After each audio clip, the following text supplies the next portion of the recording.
João Batista, quando vê Jesus passando, ele fala o seguinte: eis o Cordeiro de Deus que tira o pecado do mundo. Ele chamou Jesus de Cordeiro. Você vê só um pequeno parênteses, né? Moisés é lá no Antigo Testamento. Está falando do 1400 anos Cordeiro Sim. que aparece lá na frente. Então é mais uma das evidências que estão apontando para esse Exatamente. lugar, né? Então, tudo que aconteceu no passado acabava sendo uma grande profecia para Jesus que havia de vir. Agora, quando é que ele tomou a consciência que ele era Deus? Nós não temos um versículo da Bíblia que diga claramente, foi a partir daqui. Mas eu posso ter algumas inferências das passagens bíblicas. Em primeiro lugar, Jesus já sabia que ele era divino pela maneira como ele age no templo. Olha como é que ele vira para Maria e José assim: por que vocês estão assustados? Não convinha que eu estivesse aqui discutindo, cuidando dos negócios na casa do meu pai? Então ele já sabia da filiação divina dele com 12 anos. Pô, será que em algum momento ele não sabia? Acho que essa é uma pergunta, né? Com certeza não. Por quê? Ele é Deus. Ele é Deus, mas aqui que é o mistério da encarnação.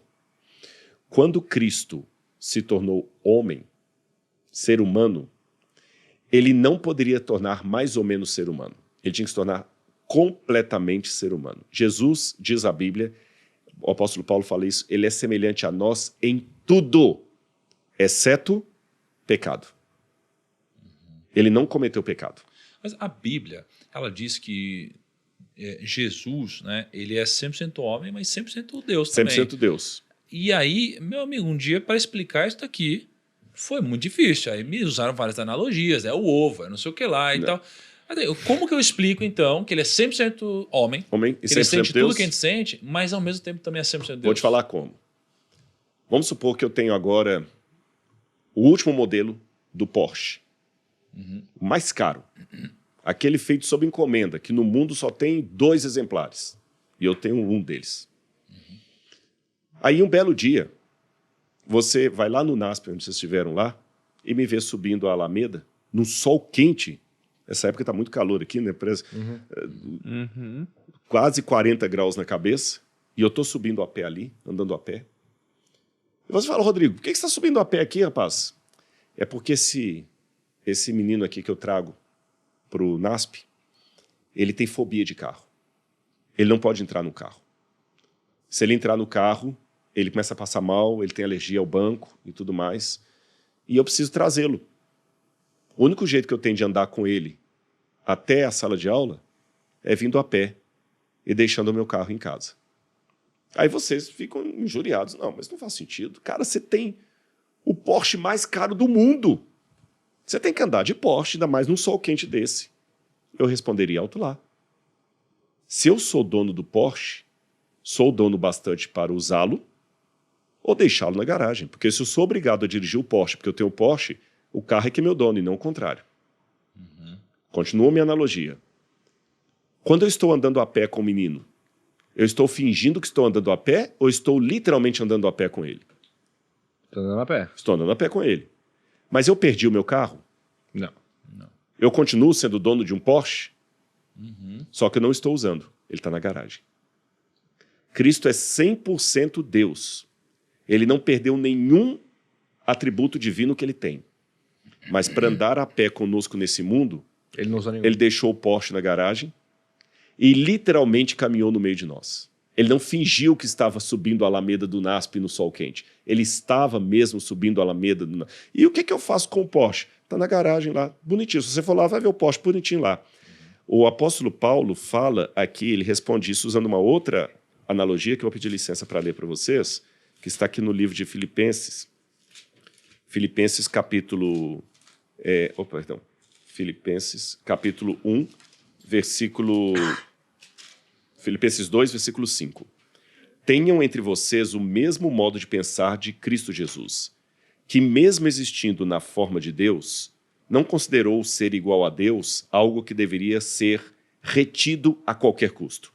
Pelo contrário, ele se esvaziou, assumindo a forma de servo, tornando-se semelhante aos seres humanos. Ele se esvaziou. Ele não perdeu o 100% Deus que ele é, mas ele adquiriu a natureza humana. Agora, para adquirir a natureza humana, ele teve que pagar um preço. Qual o preço? Quando ele nasceu, Jesus fez cocô parecendo com abacate, como qualquer recém-nascido. O nascimento de Maria não foi um negócio assim especial no sentido de como é o filho de Deus, sai uma luz. Não, ele nasceu, sangrou, doeu. Ele deve ter se machucado. Quando o dentinho de Jesus estava nascendo, ele deve ter tido febre, ele coçava, ele chorava. Se Jesus estivesse aqui hoje, considerando, né, a situação humana dele, ele poderia ser acometido de um vírus, de uma bactéria. Ele teve medo, ele teve fome, ele teve sede. Ou não é mais ou menos isso? Por exemplo, ele poderia ter tido uma doença e morrido. Mas se ele ficasse doente, Deus ia falar, não, isso aqui não vai cumprir o propósito, então ele não vai pegar a doença. Assim. Será que não tá? Era meio que tipo, você é humano enquanto não tiver algo que possa te afrontar a vida. Porque no momento que isso for acontecer, não, peraí, eu preciso te proteger, isso não pode acontecer. Mas isso é com cada um de nós. Diz que não cai uma folha do céu sem que Deus permita. Sim. Então isso não é nenhum privilégio de Jesus. Eu estou vivo até hoje, eu podia ter morrido ontem. Sim. Mas Deus não. Eu quero que ele continue vivo. Então, e pelo contrário, isso que você está falando mostra ainda mais a entrega dele à vontade do Pai.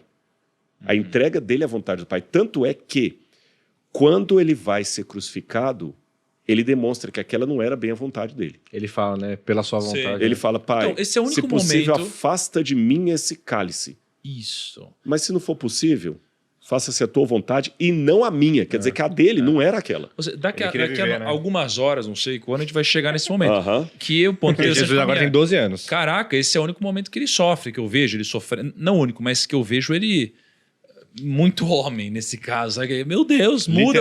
Pai, não é isso. Pelo amor de Deus, se der, me tira, me livra, né? Enfim. E aí, vamos lembrar que estamos na primeira parte. Mas ele tem 12 eu não anos. terminei a resposta. Opa. Nessa questão, então, dele estar 100% homem, repetindo, deixando o carro na garagem, então ele está andando a pé, sentindo o sol quente, a alameda, a perna doendo, ele está andando a pé. Sendo assim, Jesus não usou a onisciência dele. Ela ficou na garagem.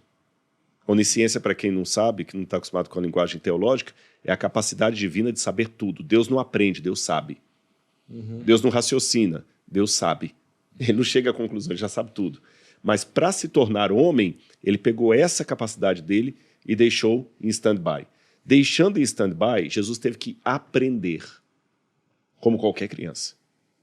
Então, é interessante que, embora a Bíblia demonstre que ele já tinha a consciência de ser o Filho de Deus aos 12 anos, ele não tinha todos os detalhes, porque a onisciência dele ficou guardada, ele esvaziou. Então por isso ele perguntava e tentava estudar. E quem deve ter dado os primeiros testemunhos de quem ele realmente era?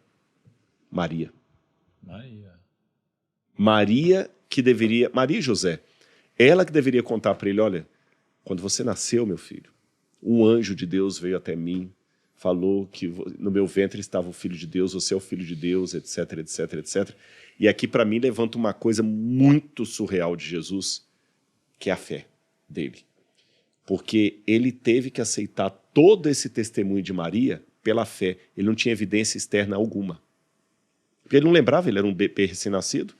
Ele tinha o testemunho dela. Olha, os magos vieram do Oriente, Herodes tentou te matar, o anjo apareceu para os pastores vieram, depois Ana e Samuel lá no templo confirmaram, você é o Filho de Deus. Ela mostrava as profecias de Isaías para ele. Uma vez eu lembro que um amigo judeu falou assim, é mentira, porque mulher não podia tocar na Torá. De novo, pegando a ideia talmúdica. E no Talmud tem duas afirmações. Tem um rabino que fala que o homem que ensina a Torá para sua filha está colocando na prostituição, e tem rabino no Talmud que fala que o homem deveria ensinar a Torá para a filha, porque é a filha que vai ser a primeira professora dos filhos. Então Maria provavelmente foi a primeira professora de Jesus, e ela talvez citou para ele o texto de Isaías que você leu.